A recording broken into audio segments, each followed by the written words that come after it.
Nous demandons 30 secondes pour le public.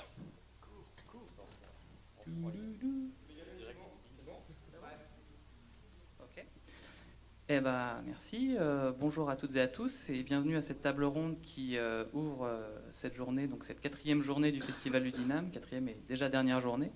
Donc une table ronde durant laquelle on va parler de vidéos et de jeux vidéo sur Internet. Donc un thème très générique, notamment pour tous ceux qui ne connaîtraient pas très bien le milieu, qui regardent parfois d'un regard amusé, curieux, parfois malveillant aussi, on pourra peut-être en parler, mais c'est quelque chose d'assez nouveau et qui plaît à beaucoup de monde. Donc pour ça, on va aborder différentes thématiques, donc autour de la création sur Internet, du format vidéo, du statut des auteurs, et puis un peu de la place que l'on peut avoir dans la culture lorsqu'on travaille sur du jeu vidéo et en vidéo sur Internet. Donc je vous propose qu'on commence par un petit tour de table, dans l'ordre que vous voulez.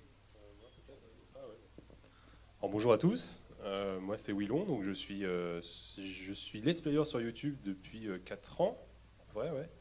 Et ouais, je fais des vidéos de type let's play gaming avec une facecam sur des jeux d'horreur, c'est rigolo, je commande, j'ai peur, et voilà. Eh ben, bonjour à tous, moi c'est Clément, plus connu sous le nom de Farod sur internet, et je fais aussi du gaming, donc des vidéos sur le site YouTube, dans lequel je joue à des jeux vidéo, je commente, je réagis et je critique, et apparemment c'est drôle, et du coup il y a des gens qui me suivent pour ça, et du coup je m'amuse en faisant ça. Bonjour, donc Boris Urbas, moi je fais de la recherche en sciences de l'information et de la communication, donc je ne suis pas du tout vidéaste. En revanche, depuis 1 an et demi, j'ai commencé à m'intéresser aux youtubeurs gaming, qu'ils soient amateurs ou professionnels, mais principalement amateurs, mais on va voir que cette distinction n'est pas évidente. Et donc je fais un petit peu d'ethnographie en ligne, enfin, j'observe ce qui se passe sur ces chaînes YouTube. Voilà, j'aurai l'occasion d'y revenir. Et bonjour, alors moi c'est Yann, j'ai commencé à faire du let's play sur Twitch cette année, sur une petite chaîne, c'est Yann Pilgrim versus The Universe. Bravo. Merci. Et donc voilà, je vais donner le point de vue du novice, je pense, en la matière, et parallèlement à ça, je fais aussi des podcasts sur la culture geek et principalement les comics, sur une chaîne qui s'appelle Shoot the Brain TV, et voilà.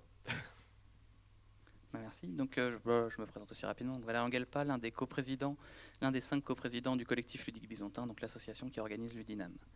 Donc je vous propose de commencer peut-être par décrire un peu le monde de la vidéo gaming sur Internet, vu que je pense qu'on a des gens dans la salle qui ne connaissent pas forcément le milieu.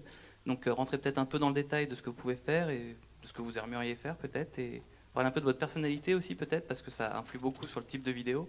Donc typiquement sur l'humour, comme tu disais, il paraît que tu fais marrer. Donc, il paraît, oui. Et c'est pas moi qu'il faut le demander. Ça. Donc voilà, faut nous en parler un peu. Si tu veux.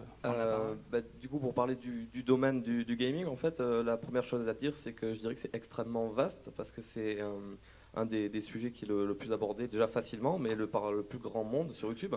La plupart des YouTubeurs sur YouTube, oui, ça c'est une répétition, la plupart des YouTubeurs sont des YouTubeurs gaming, qui font du jeu vidéo, parce que c'est beaucoup plus compliqué de se mettre en scène, c'est plus compliqué de faire du court-métrage, plus compliqué de faire de l'écriture même, parce que quand on fait du gaming, il n'y a pas forcément de l'écriture, mis à part certains tels que Joueurs du Grenier qui mettent en scène leurs vidéos, mais dans les faits, le gaming c'est quelque chose de très accessible, et ça donne envie de le faire, parce qu'on a tous été enfants et amateurs de jeux vidéo à un moment ou à un autre, donc forcément c'est très vaste, il y a beaucoup de personnes qui font ça, alors pour se démarquer c'est pas facile, et si tu me poses la question comment moi je me suis démarqué, je pourrais pas te le dire parce que j'en sais rien du tout, mais dans les faits je pense que la personnalité joue un petit quelque chose. Je pense que la plupart des personnes qui regardent des vidéos gaming regardent d'abord les vidéos pour la personne et ensuite pour le jeu. Mais t'as pas une volonté d'une touche particulière à apporter? Enfin, t'arrives pas à placer de mots dessus, on va dire. C'est plus toi et puis voilà. Étant donné que le concept est le même un peu pour tout le monde, hein, on joue à des jeux vidéo, c'est assez tendu de rajouter quelque chose en plus. Là pour le coup non, je vois pas. Oui, après il y en a qui se débrouillent pour faire de l'humour un peu ou animer un peu plus, faire un peu plus le fou par exemple. Oui, c'est peut-être mon cas. Pour ma part, moi j'ai commencé à twitcher parce que donc à faire du live, du jeu vidéo en live sur Twitch. C'était une volonté de ma part depuis super longtemps, et il se trouve que j'avais pas juste les moyens techniques, notamment la fibre, mais qui arrive à Besançon, c'est fantastique. Et donc là j'ai pu commencer à jouer. C'était vraiment l'idée de partager en fait le plaisir de jouer, tout simplement. Il n'y a pas de volonté derrière De se mettre en scène, oui, on peut, mais pour rejoindre ce que tu disais, donc c'est vrai que moi j'ai eu la chance de faire aussi de la fiction, des choses comme ça. C'est vrai que ça demande beaucoup plus de travail. Là, on est vraiment dans l'instant.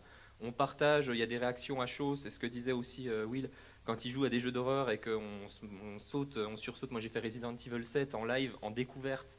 Voilà, ça a donné une très mauvaise image de moi, je pense, par rapport à ça.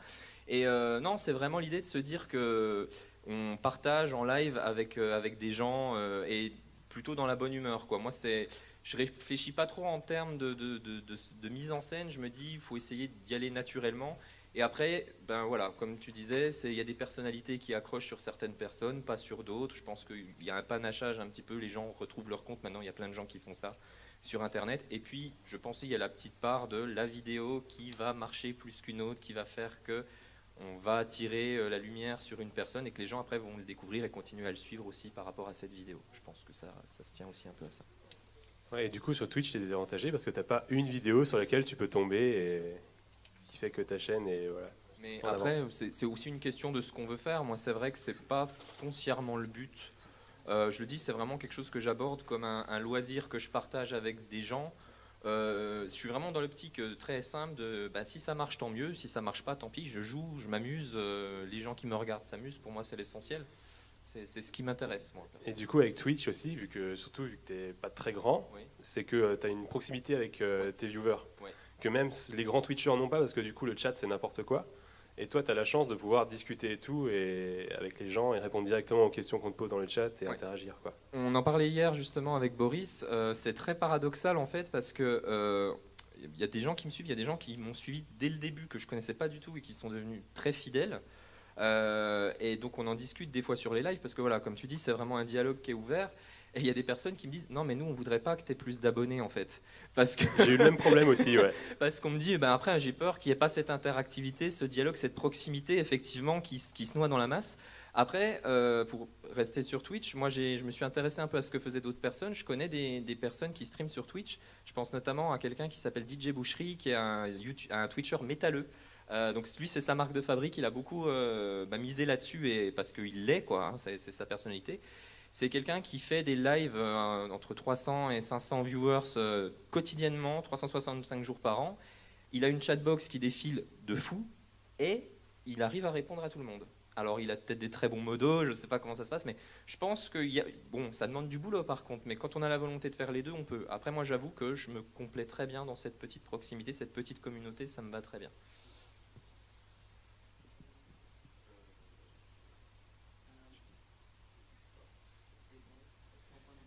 Alors oui, du point de vue plus du coup de l'observateur, parce que je pratique pas. J'allais dire hélas, je sais pas où tant mieux, mais en tout cas en tout cas pour les gens qui me regarderaient. Mais ce que je voulais dire en tant qu'observateur, c'est à regarder toutes ces chaînes, c'est que la personnalité, elle est pour moi très importante parce que la présentation du jeu vidéo par rapport à d'autres objets culturels, comme je sais pas le livre ou le cinéma ou comme on le fait à la télévision par exemple, ou même sur des chaînes YouTube aujourd'hui. Le jeu vidéo impose d'être joué pour être montré. Donc il faut déjà qu'il y ait un joueur en train de jouer. Dans la plupart de ces vidéos qu'on peut appeler vidéos de gameplay, parce qu'il y a d'autres types de vidéos, mais toutes celles qui tournent autour du gameplay en lui-même, le simple fait que le joueur soit en train de jouer et de commenter ce qu'il fait dévoile en partie sa personnalité. J'ai envie de dire même lorsqu'il n'est pas filmé. Tout le monde n'est pas face caméra, tout le monde n'a pas la même gestion, y compris chez certains youtubeurs débutants par exemple, ou streamers débutants, qui ne souhaitent pas forcément montrer leur image ou qui ne le font pas parce que peut-être qu'ils n'ont pas les moyens techniques de le faire correctement.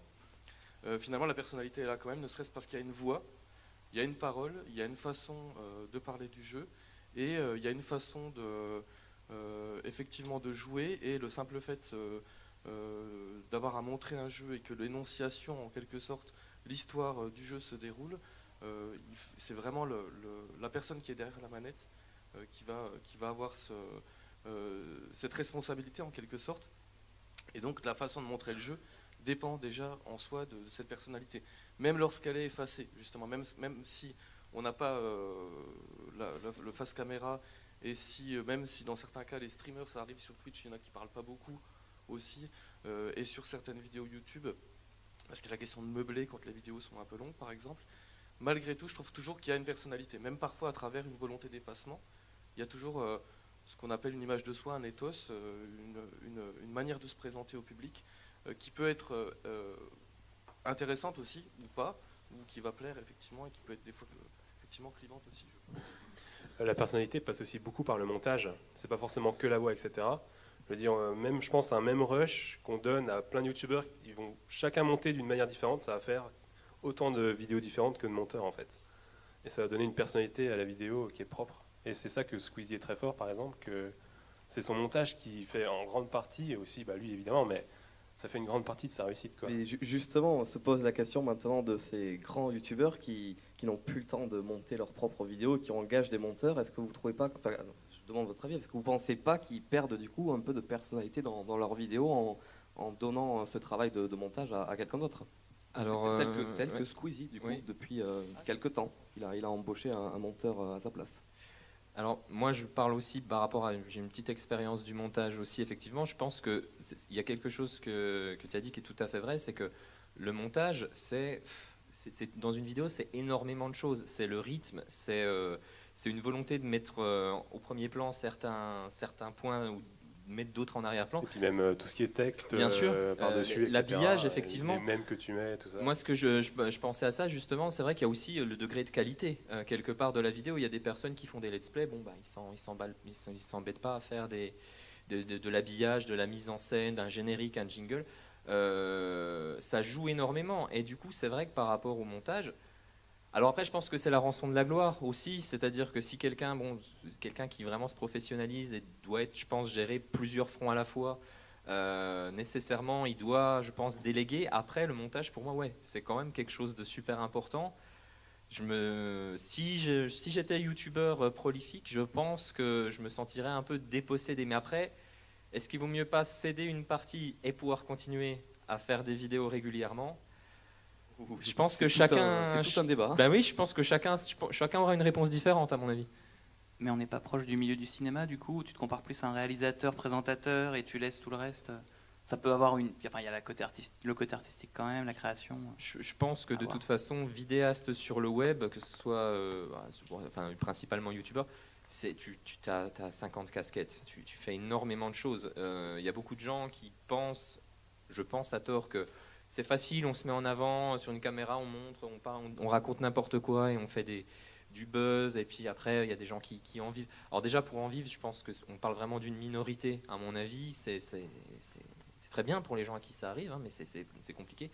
Et au-delà de ça, je pense que les gens ne mesurent pas le degré d'implication au quotidien, la charge de travail que ça représente, parce qu'ils ne voient que le produit fini, et il faut bien se dire que pour une vidéo avec justement un très bon rendu visuel, mais ça je pense que Clément parlera mieux que moi, un très bon rendu visuel, un bel habillage et des choses comme ça, il y a des heures de travail derrière, de remise en question régulièrement aussi, parce que il y a la question aussi de quand on trouve une recette qui marche, oui, mais elle marche combien de temps, hein, à partir de quel moment on commence à lasser les gens. C'est beaucoup de travail, beaucoup de temps physique et puis beaucoup de temps de cerveau aussi, je pense, parce qu'on est toujours à l'affût de l'idée de la prochaine vidéo. Ça demande une implication quasi totale, je pense. T'en parleras certainement mieux que moi. D'accord, regarde, non, mais tu as complètement raison. Alors, je me permettrai jamais de dire que j'ai un montage parfait et très bien travaillé, mais il est vrai que je le bosse un minimum, quoi. Et que c'est vrai que ça prend beaucoup de temps, beaucoup, peut-être le triple ou même plus de temps que le temps d'enregistrement. En plus, surtout que je suis perfectionniste, donc la vidéo, une fois qu'elle est terminée, je la regarde 4-5 fois pour être sûr qu'il n'y a pas une coquille qui se soit glissée ou quelque chose comme ça avant qu'elle soit publiée. Mais dans les faits, oui, le montage, je vais me répéter, mais je pense que c'est énormément de la personnalité du mec qui passe dedans, surtout qu'il y a une évolution. Ma façon de me comporter devant la caméra a certes un peu évolué, mais j'ai toujours été la même personne en fait. Je parle peut-être un peu plus vite qu'avant et avec plus de prestance et d'assurance, mais le fait est que le montage avant on était assez lent, je n'avais pas l'habitude de couper les blancs. Et maintenant, j'ai pris des réflexes sur le logiciel de montage. Donc maintenant, je coupe plus vite, donc j'ai un montage plus rapide. Donc du coup, j'ai plus de facilité. Si demain, je donne mon montage à quelqu'un de professionnel, ça va être certes très pro, mais exactement, ça va dénaturer totalement le truc. Et je pense que ça va être flagrant déjà. Ça va sûrement plaire à certains, mais ça va totalement déplaire à toutes les personnes qui étaient habituées à ce que je faisais. Et pour revenir à ce que tu disais, à ce principe de routine, il est vrai qu'il faut se renouveler. Et je pense qu'à force de pratiquer la vidéo devant la caméra et même le montage, inconsciemment, tu trouves toujours de nouveaux accessoires, de nouvelles techniques de montage. Enfin, en tout cas, c'est mon cas, et vous pourrez dire si c'est pareil pour vous, qui font que ça change, tout simplement. Il y a aussi le principe, alors moi ça, c'est quelque chose auquel c'est inconscient. Il y a des gens qui le font de manière très calculée. Moi je pense que si ça doit venir très bien, c'est tout ce qui est les gimmicks aussi, effectivement. Les gimmicks dans les vidéos, de trouver des fois des petites, je sais pas, des petites phrases d'accroche qui reviennent régulièrement, des petites gimmicks des fois visuelles. Des fois ça sort de nulle part pendant une vidéo. C'est la personnalité du mec. Tout à fait, souvent, tout à fait. Et ça, c'est des choses aussi, c'est pareil, qui s'instaurent au fur et à mesure, et ça vient avec la pratique. Bah, je pense que finalement, bon, je vais dire quelque chose de très bateau, mais c'est comme tous les sports, toutes les passions et tout. C'est vrai que la pratique rend, alors je vais mettre des guillemets à parfait, mais en tout cas, ça fait qu'on s'améliore et que je pense que les personnes qui font sans jamais se remettre en question et qui se disent l'important c'est de produire, ben, la stagnation sera forcément là. Après, c'est un jugement de personnes qui regardent, les personnes qui font et qui, eux, s'intéressent juste de faire leurs vidéos et une fois que c'est sorti, la chose a sa vie propre et ils s'en fichent. Bon, voilà, c'est aussi une façon d'aborder. Moi, je sais qu'il y a des gens sur Twitch qui font ça juste. Ils pourraient jouer exactement de la même manière avec la caméra éteinte.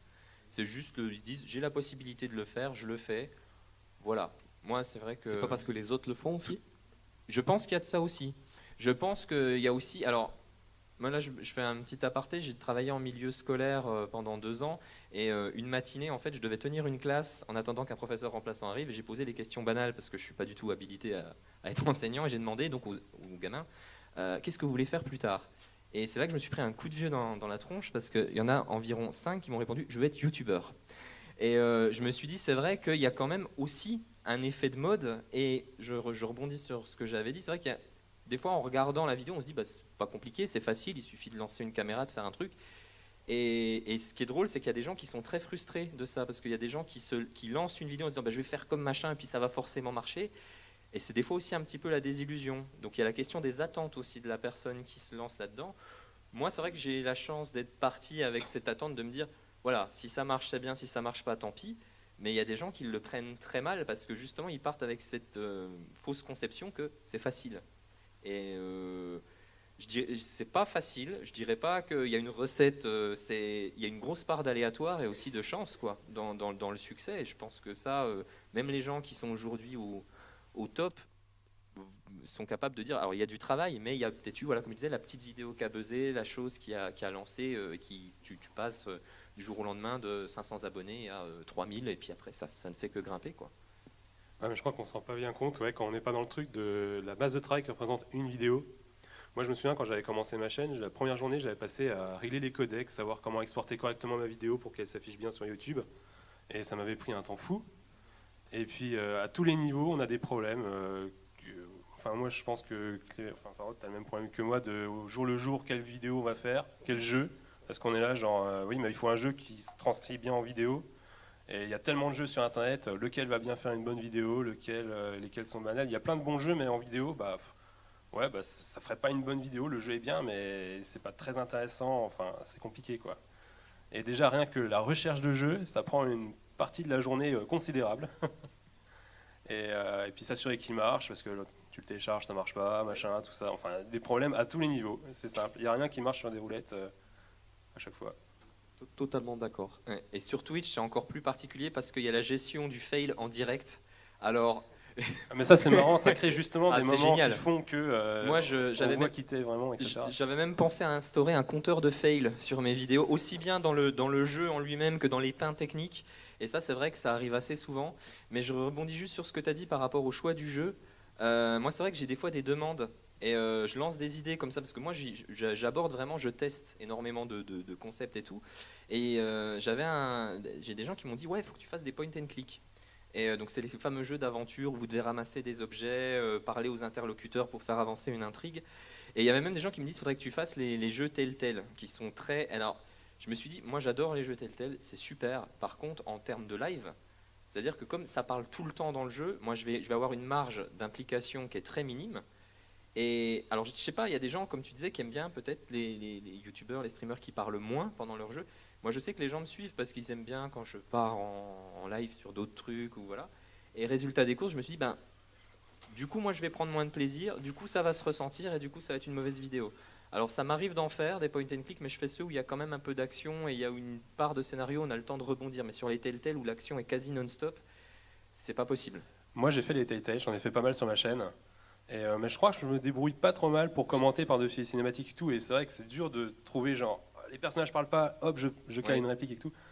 Mais les gros problèmes de Telltale, c'est que c'est un jeu à choix. Genre, tu prends la porte de gauche ou la porte de droite. Tu prends la porte de droite, la moitié des gens te diront dans les commentaires « Oh, mais il fallait prendre la porte de gauche !» Et du coup, mais toi, tu sais pas. Et les gens, ils savent ce qu'il y a derrière chaque porte. Alors, c'est facile de dire ça, mais voilà. Ça pose d'autres problèmes, les jeux Telltale aussi. Hein, et à choix. Et il y a un sujet autour duquel j'ai l'impression qu'on tourne aussi depuis le début, que ce soit en termes de techniques que vous déployez ou vous améliorez, ou aussi en termes de vivre de ces vidéos ou pas, c'est la question de l'amateurisme ou du professionnalisme. Enfin, je ne sais pas si les termes sont adaptés du coup, et peut-être que Boris peut intervenir, c'est toi qui avais lancé la chose, sur, au moins pour poser les bases en tant qu'observateur, puis après avoir votre point de vue là-dessus et comment vous le ressentez. Oui, en effet, avec plaisir d'entendre chacun, que tout le monde puisse en parler, mais effectivement, j'ai pas de prétention à décrire ça totalement. Au contraire, c'est des questions plutôt que j'ai soulevées moi jusqu'à présent dans mon travail. Et effectivement, la frontière entre amateur et professionnel, elle est difficile à établir, et en même temps, elle est intéressante parce que si on se réfère par exemple au fait de pouvoir vivre de ces vidéos ou pas, justement,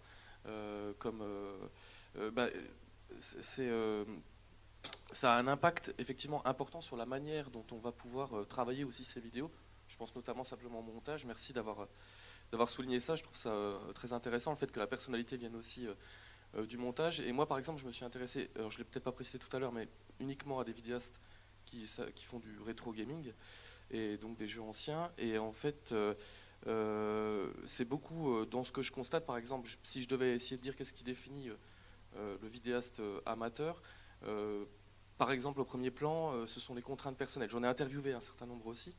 Et donc, ce sont les contraintes de la vie quotidienne, la gestion de ces contraintes en termes de temps, qui va les inciter à se tourner vers un type de jeu, un type de vidéo, un type de montage, ou au contraire de faire des vidéos qui demandent très très peu de montage. Donc des let's play, mais des let's play extrêmement rudimentaires, peut-être par rapport aux vidéos que vous pouvez faire, mais qui leur permet de gérer assez facilement l'enregistrement, très très peu de montage à la fin, et puis l'upload pendant la semaine, tout en ayant un travail à plein temps.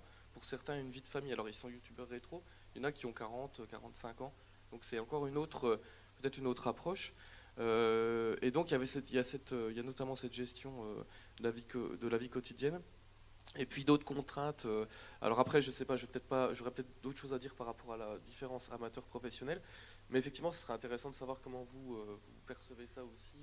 Qu'est-ce qui fait qu'on passe de... Je voulais pas monopoliser la parole, mais j'aurais peut-être d'autres choses à dire sur le sujet. Wow, Est-ce qu'on peut quel se sujet sentir professionnel en fait? Quel sujet? Je saurais rien dire parce que moi, dans ma tête, je suis exactement le même qu'il y a 3 ans. Donc je suis complètement amateur, et ce que je fais, c'est complètement amateur. Savoir aussi, moi, après, c'est pas parce que j'ai un compteur d'abonnés qui dit qu'il y a plus de X personnes que ça change quelque chose. Dans les faits, c'est comme je l'ai dit, ça a juste été une évolution. J'ai pris le pli avec mes montages vidéo. Peut-être que je l'ai fait plus rapidement parce que j'ai certains réflexes, mais dans les faits, c'est toujours pareil. Alors, savoir dire à quel moment on quitte l'amateurisme et on devient professionnel. Attention, professionnel, c'est-à-dire qu'on en fait son métier. Ça ne veut pas dire qu'on fait du contenu de professionnel.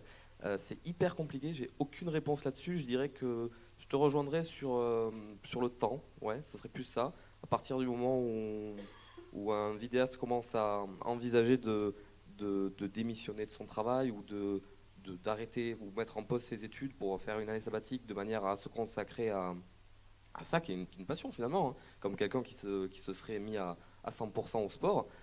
Je pense que c'est légitime de dire que le gars se professionnalise là-dedans pour se mettre à fond.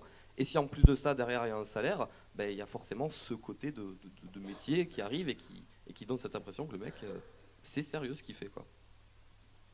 Oui, moi je pense qu'en fait, faut prendre les mots au sens propre, en fait. C'est-à-dire que pour moi, professionnel, c'est pas forcément une question d'état d'esprit plus que ça, puisque comme tu dis, voilà, on peut arriver à en vivre et finalement rester la même personne et tout. Pour moi, professionnel, c'est vraiment le statut du c'est mon revenu principal. Jean-Mi, c'est très sémantique, quoi. C'est vraiment ça.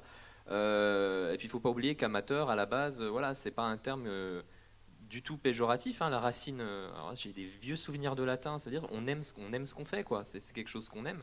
Là, on rentre dans le cadre après du travail passion, donc c'est vrai que c'est super. Mais pour moi, le professionnalisme, c'est vraiment cette idée de se dire, eh ben, je vais essayer d'en vivre. Après, indépendamment de la qualité du travail, où là, voilà, c'est quelque chose à part. Le fait est que, et c'est ce qui est beau avec Oui. YouTube et Twitch, c'est que dès le début, tu peux engendrer de l'argent. En Oui, fait, et c'est tu ça. peux arriver à en vivre. Il suffit que tu bosses dès le début. Alors ça Oui. arrive une fois tous les 1000 ans, hein, bien sûr. Hein. Mais quand un YouTuber se lance, et qu'en 2 semaines, il a explosé, il a X abonnés et qu'il gagne beaucoup d'argent, mais le gars vient juste d'arriver. Oui. Il ne sait pas trop ce qu'il fait. Mais Donc est-ce qu'il est professionnel ou il est toujours amateur? il est professionnel malgré lui. Malgré lui. En fait, c'est ça C'est l'idée. beau ce que tu viens de dire. C'est que en fait, il y a une question de volonté. C'est ce vrai que j'ai dit. Il y a la personne qui veut, qui part avec l'idée de se dire je veux en vivre. Et après, il y a les heureux accidents, comme tu dis. Et là, c'est ce que j'appelle voilà, le mec concrètement, il en vit. Pour moi, il est professionnel. Il faut discerner Ouais. donc les personnes qui, dès le début, décident de faire ça en espérant gagner de l'argent et Ouais, ceux je pense. qui font ça parce qu'ils ont envie Ouais. de faire ça comme les autres. Et comme tu l'as dit toi-même, et je te rejoins là-dessus, comme mon cas, Ouais. si ça marche, tant mieux. Ouais, ouais. Si ça marche pas, tant Ouais, pis, c'est mais je ça. m'en fous, je continuerai parce que c'est cool. Ouais, je pense que c'est vraiment une question d'état d'esprit. Et puis, ce qui est paradoxal, c'est que c'est pas forcément en partant avec l'idée de se dire allez, cette fois-ci, je me donne les moyens.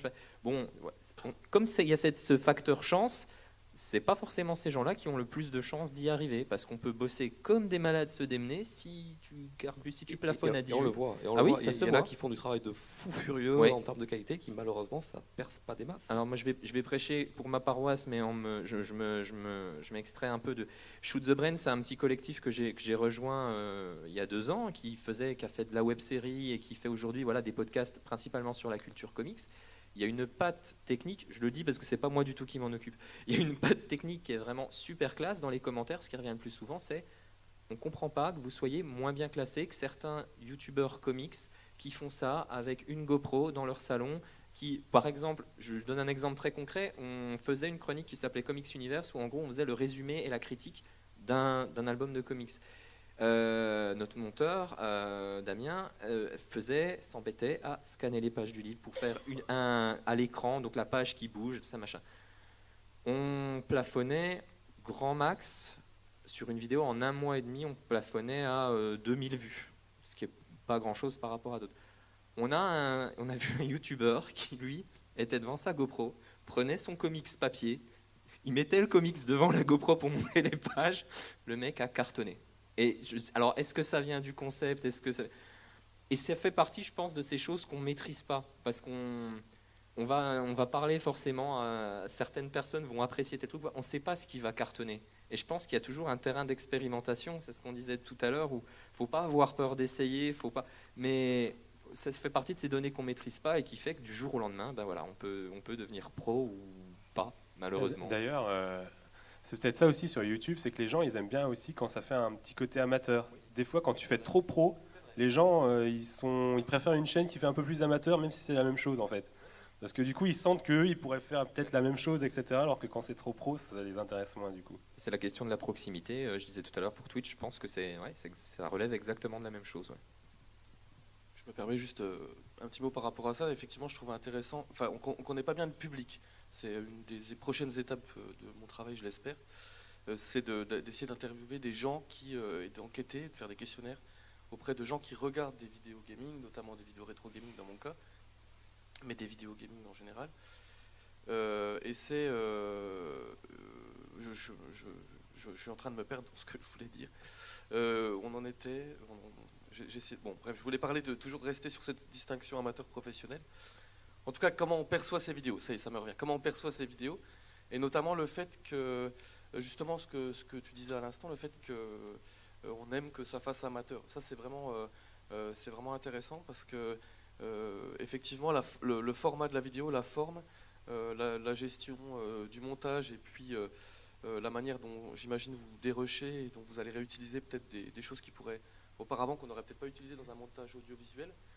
Ça correspond aussi à l'invention de nouvelles formes, de nouvelles façons de faire de l'audiovisuel, voire peut-être quelque chose qui n'est pas de la télévision, même si ça peut s'inspirer parfois à la fois d'autres vidéos, d'autres vidéastes. Je ne sais pas qui vous a inspiré avant, si vous avez connu d'autres vidéastes qui vous ont donné envie de faire ça. Ça peut être aussi des émissions de télévision, je ne sais pas, je pense à Level One, Marcus, par exemple. Mais en tout cas, il y a une façon d'inventer des nouvelles formes, et effectivement, c'est là où je voulais en venir, Peut-être que ça facilite aussi une identification de la part de ce public, enfin, c'est une hypothèse parmi d'autres, mais qu'on a envie peut-être de se dire moi aussi je peux faire des vidéos, et même si on n'en fait jamais, ou même si on en fait une ou deux, qu'on en poste deux et qu'il y a 3 personnes qui les regardent, on aura essayé peut-être de le faire, on aura éprouvé les difficultés, tout le travail de montage par exemple, et toutes les difficultés que ça peut représenter techniquement de faire des vidéos, et peut-être que cette identification elle est importante en effet, et que cette forme amateur, même quand c'est, je sais pas, je pense à Joueurs du Grenier ou des chaînes qui sont devenues très professionnelles, où il y a toujours cette impression effectivement que c'est un petit peu amateur, en tout cas c'est spontané, quoi. Pardon, désolé, oui. Il y a toujours cette impression que c'est amateur, même quand ça ne l'est plus, mais effectivement c'est... Il y a un autre sujet que je voulais aborder, c'est comment on se positionne quand on fait des vidéos sur le jeu vidéo, en fait, vis-à-vis de la culture. Est-ce que vous vous placez, est-ce que vous y pensez, est-ce que vous vous sentez producteur de culture, juste relais entre ceux qui font les jeux vidéo et le public? Est-ce qu'il y a une approche comme ça? Alors vous êtes beaucoup sur le let's play, donc peut-être pas forcément vulgarisateur, mais il y a aussi tous les vidéastes qui vont faire des vidéos d'explication, des vidéos sur la technique, etc. Alors vous en faites peut-être un peu. Comment vous placez en fait dans la culture? En termes de culture, waouh.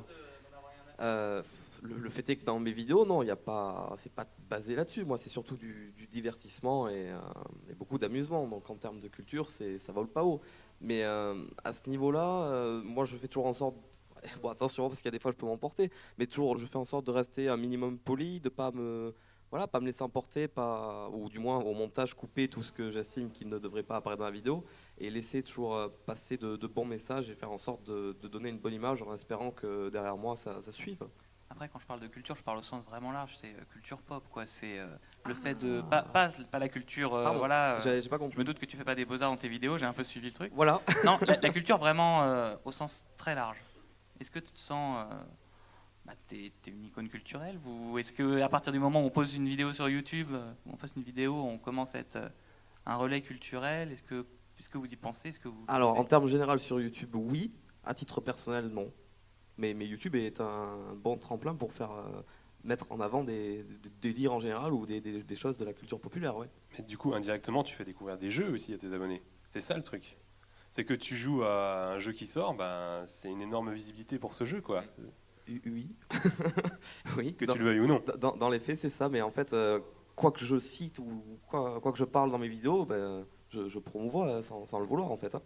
C'est ce que je voulais dire, tout dépend. Alors ça, c'est un autre débat je pense qu'on n'aura pas autour de la table, mais est-ce qu'on considère que le jeu vidéo est un objet culturel? Personnellement, oui.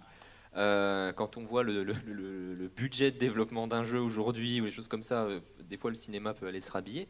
Moi, je rejoins ce que tu viens de dire. Il y a des personnes sur des lives que je fais qui disent « Ah bah tiens, je sais que j'aurais jamais l'occasion de faire ce jeu, au moins je suis content parce que j'ai vu de quoi ça parlait, j'ai vu l'histoire, ça fait plaisir. » Donc dans ce sens-là, on véhicule en fait une image du jeu vidéo, comme tu dis, qui essaye d'être positive, parce que je pense que dans les médias mainstream, on a assez souvent le cas on voit assez souvent les jeux vidéo sous un angle qui est au mieux pas très éclairé, au pire carrément débile. Donc c'est peut-être aussi cette volonté-là qu'on a, et c'est ce qui pourrait aussi expliquer, je pense, la recrudescence vraiment de vidéastes sur Internet qui parlent de jeux vidéo.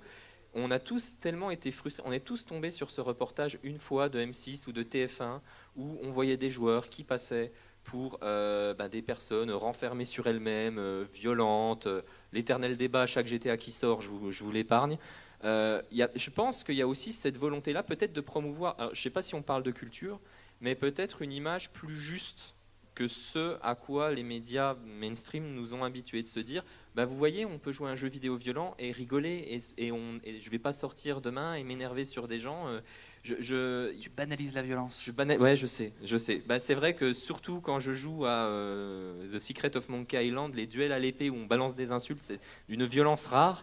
Et je pense que c'est bon, le trait commun, à mon avis, à toutes les personnes qui font des vidéos sur les jeux vidéo, c'est cette passion, c'est cet amour du jeu, et c'est peut-être ce qui manque à certaines personnes qui en parlent dans les reportages, dans les journaux télé, et on se dit peut-être on peut aider à faire pencher la balance dans l'autre sens Et si ça, c'est promouvoir une certaine idée de cette culture qui est mal représentée, ben ouais, je pense que c'est ce qu'on fait, mais on le fait peut-être inconsciemment, parce que c'est comme quand on discute entre potes de jeux vidéo pour dire bah, celui-là on l'a trouvé super parce que celui-là il était pourri, parce que voilà.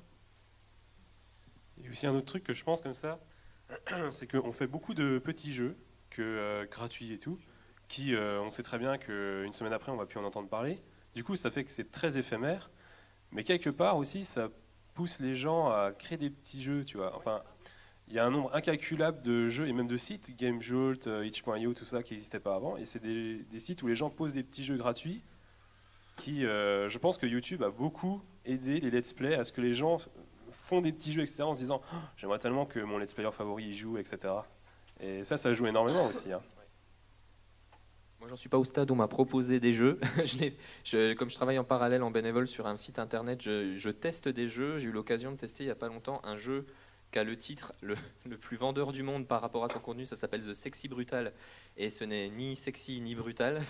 C'est un genre de mini Cluedo avec le concept du voyage dans le temps pour empêcher des gens de mourir. Enfin, c'est très... j'ai vraiment découvert ce jeu complètement par hasard et je me suis dit je vais le faire en let's play pour avoir le retour des gens parce que j'étais curieux et surtout pour le faire découvrir aussi. Je me suis dit voilà, si ça peut donner envie à des gens de le prendre pour le tester. Ouais, c'est vrai. Après, là pour moi c'était vraiment pas du tout dans une démarche promotionnelle, je veux dire commerciale. C'est vraiment c'est ce que j'appelle des petits coups de cœur, une petite pépite qu'on a envie de partager avec les gens et je pense qu'à ce titre-là, les images sont plus fortes que les mots, il n'y a pas de souci. Les gens voient tout de suite de quoi on parle. Quoi. Parce qu'il y a des jeux qui ont énormément marché juste grâce aux let's players, typiquement Slender. Je pense que c'est le jeu qui a fait une énorme explosion juste parce qu'il y a eu des let's play dessus et des gens qui sont filmés en train d'avoir peur. Et ça a créé une énorme dérivée de jeux qui y ressemblaient, etc. Et voilà quoi. Il y a eu un énorme marché qui s'est ouvert avec ça, je pense. Mais je pense qu'à part les jeux de compète, Hearthstone, LoL, etc., je pense que ce qui marche le mieux, en tout cas sur Twitch, c'est vraiment les jeux d'horreur. Moi, je vois au moment où Resident Evil 7 est sorti, il y avait que ça, il y avait 150. Et c'est vrai qu'en plus, le jeu étant ce qu'il est, et il est vraiment très très flippant, il y a cette volonté aussi de partager ces moments-là et de se dire, moi, c'est pareil, ma copine a commencé à regarder Twitch à partir du moment où je m'y suis mis, sauf que maintenant elle regarde quasiment tout le monde sauf moi. Et alors, ce qui est rigolo, c'est qu'elle peut regarder 5 let's play différents du même jeu, principalement des Resident Evil ou des jeux d'horreur, pour voir comment réagissent chaque personne à chaque passage. Ouais. Je trouve ça assez rigolo en fait. Moi c'est ça, avant que je commence ma chaîne, je regardais surtout des trucs d'horreur et je savais qu'il y avait un screamer à tel endroit dans le jeu. Je regardais tous les gens que je regardais, je sautais la vidéo juste pour voir le moment où le screamer allait arriver. Si Twitch avait existé au moment de Resident Evil 1 et du couloir aux chiens, je pense qu'on se serait vraiment marré, à mon avis, parce que les personnes qui découvraient le jeu, et on a tous flippé, bon moi je suis vieux, mais on a tous flippé à l'époque de la première image, pourtant maintenant tu revois le truc avec les pixels et tout, c'est dégueulasse, mais c'est vrai que je pense, ces frayeurs-là, et c'est ce qu'ils ont réussi à exploiter d'ailleurs dans le 7, avec ces petits moments de flip complètement imprévus qu'on avait oubliés sur toute la phase action des Resident Evil précédents. Et ça, c'est des petits moments de grâce. Quand tu streams ou quand tu es youtubeur, je pense que quelque part, tu les attends, ces moments-là, parce que c'est là que tu révèles ta personnalité. Des fois, c'est pas joli, mais bon. Ouais. Et du coup, moi, j'avais commencé ma chaîne sur les jeux d'horreur, parce qu'aussi, je me disais qu'un jeu normal, je sais pas si j'arriverais à parler, à trouver des trucs à dire. Alors que le jeu d'horreur, tu dis, je vais avoir peur, il va forcément y avoir des réactions. Enfin, tu te dis, tout de suite, il va y avoir une plus-value à ce que je joue dessus. Et du coup, c'est comme ça que j'ai pris un peu confiance et qu'après, j'ai peut-être pu faire un peu autre chose. Mais c'est vrai qu'au début, le jeu d'horreur, c'est rassurant pour toi, au final, ce qui est contradictoire avec le jeu d'horreur. Mais... Ok. Et du coup, ça te rassure parce que tu sais qu'il va y avoir des choses et que ça va être intéressant parce que tu vas avoir peur et tu n'as pas besoin de dire des trucs. Voilà, quoi. En quelque sorte, j'ai envie de dire que les jeux d'horreur, pour du let's play, c'est un peu les bons clients. C'est-à-dire qu'on sait que quoi qu'il en soit, il va se passer des trucs. Bon, des fois, on peut avoir des déconvenus. Moi, j'ai testé The Evil Within pour la première fois il y a une semaine. J'ai pas du tout accroché au jeu, c'était une tanasse. Dans le tutoriel, je me suis fait laminer 8 fois de suite. J'ai dit non, mais ça m'amuse pas. J'arrête. Parce qu'à l'inverse, sur le RE7, il y a eu un combat de boss qui était très difficile. Je suis mort, je crois, 13 fois d'affilée. Je me suis dit les gens vont en avoir marre. Ils m'ont dit non, on veut te voir y arriver. Mais c'est vrai que voilà, c'est générateur, c'est assez simple. Comparé à d'autres jeux d'aventure ou tout ça, où c'est vrai que des fois il y a des moments de flottement. Je vais reprendre toujours pour prendre un exemple de jeu. j'ai voulu streamer quand il est sorti Zelda Breath of the Wild. J'adore les Zelda, j'ai streamé d'autres Zelda, ça s'est très bien passé. Le problème de Breath of the Wild, c'est que c'est génial en tant que jeu, mais en tant que stream, tu as tous ces passages un petit peu de flottement, où tu n'es pas vraiment dans l'aventure, où tu es dans l'exploration pure et dure. Alors en tant que joueur, c'est génial, tu as une map immense, où tu sais pas sur quoi tu vas tomber et tout. Mais pour un streamer, quand tu es pendant 4 heures à faire du cheval dans Hyrule, en espérant tomber peut-être sur un sanctuaire, bah, tu peux balancer des vannes, hein, mais pendant 4 heures, il faut avoir un bon stock quand même, je pense. C'est un peu l'inconvénient. Ok, et on va se rapprocher de la conclusion. Peut-être pour conclure, je voulais savoir comment vous envisagez l'avenir en fait, du jeu vidéo sur le net.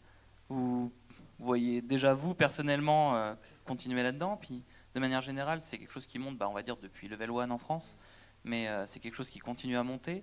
Est-ce qu'on sature? Est-ce qu'on va vers un truc où finalement tout le monde va regarder du let's play sur Internet? Alors c'est compliqué d'y répondre, moi j'ai aucune idée. Je pense que le jeu vidéo se popularise de plus en plus et les jeunes d'aujourd'hui seront les adultes de demain. Donc j'espère et j'y crois, il y aura de plus en plus d'émissions sur le jeu vidéo rien qu'à la télévision. Et on en parlait tout à l'heure, c'est pas vraiment ce qui se passe en ce moment. Le jeu vidéo à la télé, c'est pas la meilleure des images qu'il peut avoir. Donc moi je pense que les youtubeurs gaming qu'on a aujourd'hui sur YouTube vont un jour ou l'autre se reconvertir et finir à la radio ou à la télévision ou aux nouveaux médias du futur, on ne sait pas encore. Et donc je pense que ça va avoir une grande place demain. Ouais. Après, à titre personnel, est-ce que je vais continuer? C'était une question. Après, il faut voir si la plateforme qu'est YouTube va suivre, hein, parce que en ce moment, c'est pas la rigolade, quoi. à titre financier seulement, hein. Mais il faut bien se dire qu'on n'est pas obligé d'avoir ça pour continuer à faire ce qu'on fait. Mais dans les faits, moi j'ai envie d'y croire, quoi. Je me dis YouTube c'est quand même la télé de demain. Moi c'est mon opinion, il y en a plein qui sont pas d'accord et plein qui sont d'accord aussi. J'ai envie que ça continue, ouais. Mais dans les faits, je suis spectateur comme tout le monde et je vis l'instant présent et je verrai bien où est-ce que ça nous amène. Un peu acteur quand même.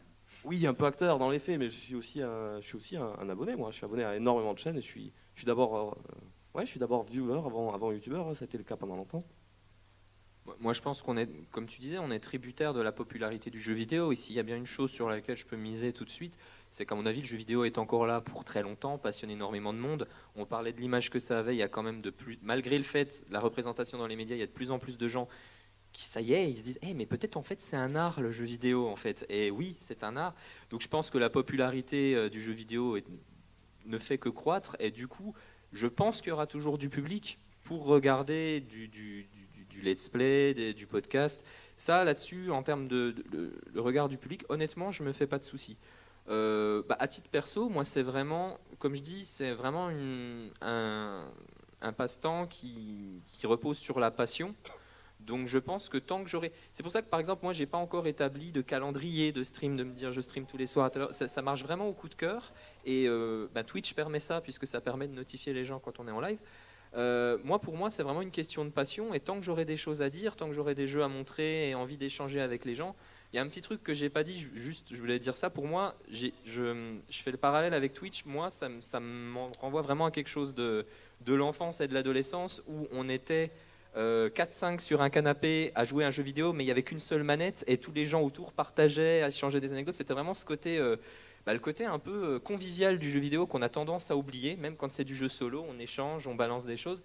Et moi, tant qu'on retrouvera cet aspect-là, et que j'aurai le temps de le faire, ce sera toujours avec plaisir. Et puis, et voilà. Et c'est vrai que ce serait, je ne vais pas dire une souffrance parce que le mot est un peu, mais je trouverais ça dommage d'arrêter alors que l'envie est encore là. Ouais, ça c'est sûr. Oui, alors du coup, merci de me passer le micro. Non, simplement, bien sûr, mais je voulais juste revenir sur cette question justement du jeu vidéo comme objet culturel. Ce que je trouve passionnant, et si on pense à l'avenir de ces vidéos également, c'est le fait que par rapport à d'autres, j'ai comparé tout à l'heure, j'ai parlé du cinéma, du livre, et je ne sais plus quel autre objet culturel.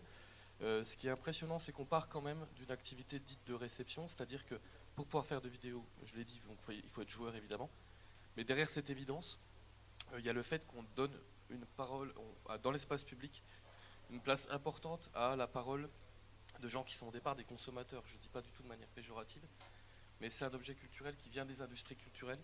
Donc on est joueur, on consomme le jeu vidéo, mais on devient créateur. Donc ce que certains sociologues appellent réception créatrice. Et à partir de là, finalement, et dans le cas du jeu vidéo, ce qui est fascinant, et en regardant toutes vos vidéos, je trouve ça vraiment très intéressant, c'est qu'effectivement, on devient créateur de quelque chose, et sur la base de l'expérience de jeu, et dans le jeu vidéo, par rapport à d'autres médias comme le livre, où on aime bien interviewer des auteurs, le cinéma va montrer des bandes annonces de films, interviewer des cinéastes ou des acteurs.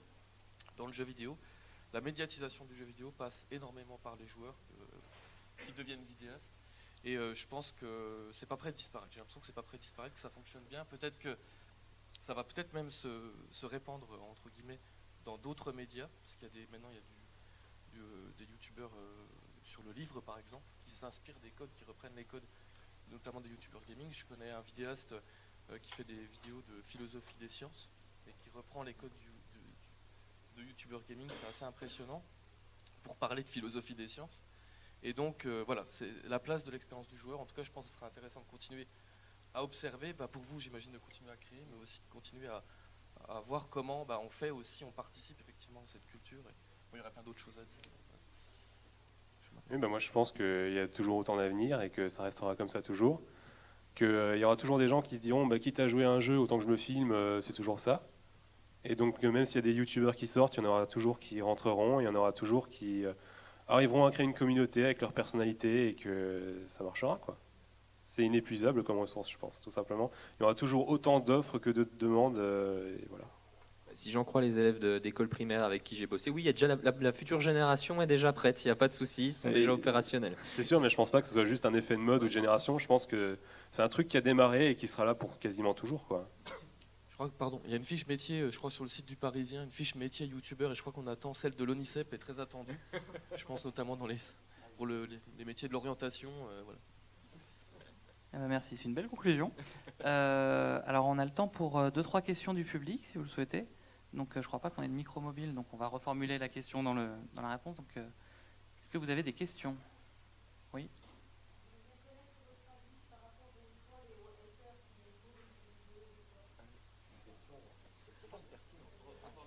Alors, on nous demande notre avis sur tout ce qui touche aux haters, aux personnes qui sont méchantes, qui viennent dans les commentaires des vidéos pour essayer de nous attaquer de manière justifiée ou non justifiée d'ailleurs, mais voilà, les rageux, comme on dit sur Internet. Mon avis, c'est que s'ils n'existaient pas, ça serait bien trop beau, et voilà, et tout le monde ferait tout ce qu'il veut, mais c'est compliqué de parler à la place de ces personnes-là, parce que moi-même, je n'arrive pas trop à me mettre à leur place et à comprendre. Bizarrement, je me dirais que c'est de la simple jalousie. La personne voit quelqu'un qui est comme elle, normal, c'est-à-dire, et qui joue aux jeux vidéo, donc le truc le plus cool à faire au monde, on va dire, et qui, par chance, cette personne-là arrive à gagner en popularité, à gagner à vivre de ça, à même changer sa vie. Donc je pense qu'il y a une certaine jalousie et une envie alors là je vais parler des extrêmes, mais une envie de le faire descendre un peu, de l'embêter pour être pas vulgaire, quoi. Donc ça peut partir sur des petites insultes. Bon, j'ai été réceptif à ça, bien évidemment, à mes débuts, parce que j'en ai eu, que ce soit des critiques sur mon travail, des critiques sur mon physique, sur ma façon de parler, toutes ces petites bêtises. Le fait est qu'il faut savoir passer à côté, mais il faut savoir aussi faire la part des choses et voir si à l'intérieur, il n'y a pas des critiques constructives qui pourraient justement vous permettre de vous rendre compte qu'il y a certaines choses qui, certes, ne sont pas bien sur votre chaîne ou sur vos lives, vos streams, qu'il y a certaines choses à améliorer et que quand on en prend compte indirectement, on change dans le positif. Mais dans les faits, évidemment, c'est pas cool. Et du coup, c'est ça, c'est que tu peux avoir 99 commentaires de gens qui disent super vidéo, t'en as un qui arrive qui te dit c'est de la merde, t'es là et ça te pourrit la journée. Ça te plombe. Et moi, souvent, tu sais, je commence à répondre, je tape le truc et puis je me dis mais ça sert à rien de répondre, de toute façon, ça se saurait si on pourrait changer la vie des gens sur Internet. Du coup, j'annule et voilà, et je passe au-dessus. Moi, je pense que ça fait partie du jeu. On ne peut pas plaire à tout le monde. C'est vrai qu'Internet, un des côtés malheureusement pas très cool d'Internet, c'est vrai que ça a démocratisé la parole libre. Alors ce qui est bien, mais le problème c'est qu'il y a des gens, tu parlais de jalousie, moi je pense qu'il y a tout simplement des gens dans la vie qui aiment bien faire un peu le bazar et embêter les gens. Moi je vais prendre l'exemple sur Twitch, j'ai eu une fois une personne, c'était pas du tout à but de me descendre ou quoi, mais j'ai quelqu'un qui m'a fait croire pendant un live de manière assez convaincante qu'il était en train d'hacker mon PC. C'était quoi son but dans sa vie à cette personne? Je l'ignore, à part me faire éteindre mon live en direct, mais je pense qu'il y a des gens malheureusement qui en retirent une forme de plaisir de se dire bah tiens il y a quelqu'un qui fait un truc, non j'ai pas envie. Donc ça fait partie du jeu. Je pense qu'on le fait en notre âme et conscience. On sait qu'on va se manger ça. Après c'est à chacun de se blinder aussi un petit peu pour se dire bon ben même si c'est je te rejoins sur le fait qu'un commentaire pourri peut te pourrir ta vidéo en te disant bon voilà. Faut se blinder, faut apprendre à passer outre, et tout en restant attentif à la critique constructive qui est super intéressante et importante dans ce qu'on fait, je trouve. Juste un petit mot ça sera une réponse très complète du coup, mais par rapport aux youtubeurs de faible audience auxquels je me suis intéressé et qu'on pourrait qualifier de débutants, les commentaires négatifs sont très importants, très marquants je trouve dans le début de leur travail, parce que c'est leur capacité, justement en général ils y sont très sensibles, un peu comme tu le disais, c'est-à-dire au début ils ont envie d'y répondre ou pas, et dans tous les cas ce que j'ai pu constater c'est que pour continuer, cette capacité à encaisser, à endurer ça m'a semblé assez importante, quoi. Et du coup ensuite c'est le fait d'être porté par d'autres qui font des commentaires très positifs, et que ces commentaires positifs finalement permettent de contrebalancer, et ils sont je pense quand même aussi très nombreux, et tant mieux, voilà. Peut-être juste une dernière petite question. Oui.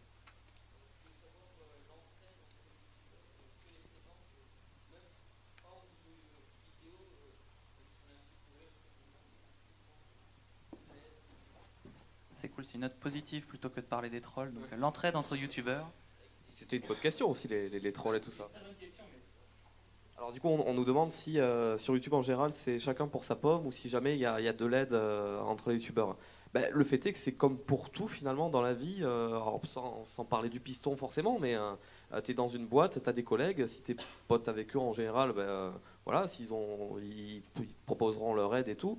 Moi quand j'ai commencé sur YouTube, je connaissais pas grand monde, donc j'étais tout seul, puis après j'ai fait des rencontres, entre autres William par exemple à mes débuts, qui était présent, et forcément on a été amené à faire 2-3 vidéos ensemble, parce qu'on s'est rapprochés, on est devenus copains, donc forcément on a fait des trucs ensemble. Et indirectement, on s'est aidé.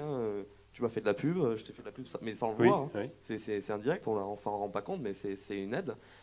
Après, dans le YouTube game en général, non, si tu connais pas les personnes personnellement et que tu ne vas pas vers elles avec cet intérêt-là, bien évidemment, il faut que ça vienne tout seul, ce genre de relation, qui se crée d'ailleurs grâce aux conventions ou par Twitter. Des fois, on s'intercepte ce genre de trucs.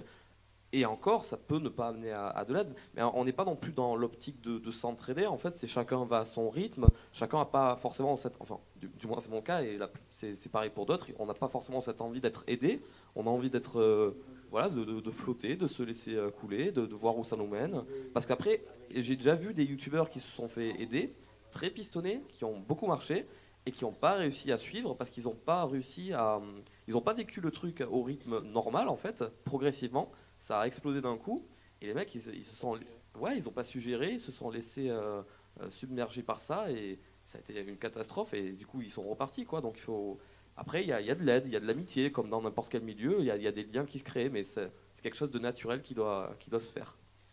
Moi, au début, quand j'avais commencé, il y avait d'autres personnes qui commençaient quasiment pile en même temps que moi, et je les voyais presque comme des concurrents. Je me disais, mince, si j'ai un viewer qui va chez lui, il va lui regarder lui et pas moi, donc c'est un concurrent. Et en fait, on apprend que non, c'est tout un peu de la communication. C'est plus on est copains, plus on s'entraide les uns les autres aussi un petit peu et tout. Et sur Twitter, les gens ils aiment bien quand leurs deux let's players préférés ils parlent entre eux, etc., qu'ils échangent, etc. Et ça fait monter la hype pour les deux chaînes, quoi. Moi, je dirais juste que c'est un peu comme partout. Il y a des personnes qui sont vraiment très cool. En tout cas, sur Twitch, moi, j'ai croisé 2-3 personnes à qui je me suis permis d'aller poser 2-3 questions vraiment sur la base.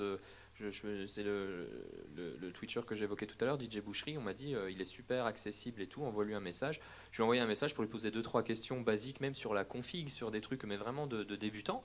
Le mec super sympa, très accessible, voilà, il est très ouvert. Puis à côté de ça, tu as des personnes, voilà, qui n'ont aussi tout simplement peut-être pas le temps ou l'envie. Après, c'est comme partout, je pense que voilà, on peut tomber sur des personnes très cool. Puis après, il y a les rencontres aussi en convention, où là, c'est vrai que c'est souvent là qu'il y a des choses qui se forgent, quoi.